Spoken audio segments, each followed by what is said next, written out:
Hi there, I'm an advisor. What is your recommendation to advisors in the 401k plan world?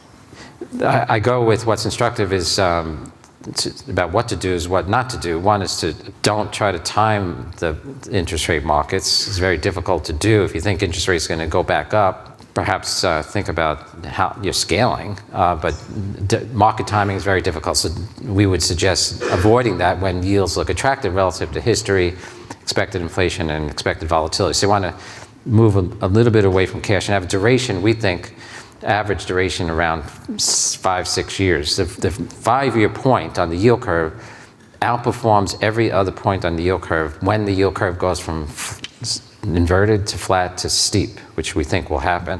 It's the top performer.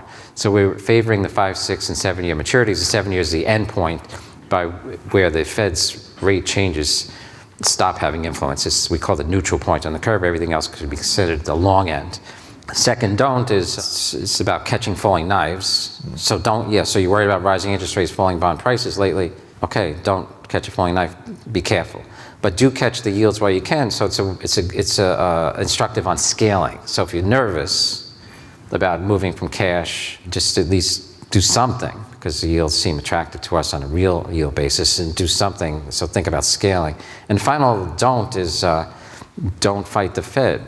It's cutting interest rates now, and typically it's up to 2 to 3 year run after the peak in the funds rate, which was a year ago. So you have another 1 to 2 years of runway, probably, to be buying fixed income. It should be in a buy mode, and believe in its success, eventual success. It has every means of keeping inflation down. To think that the inflation rate will run away again is saying the Fed will fail.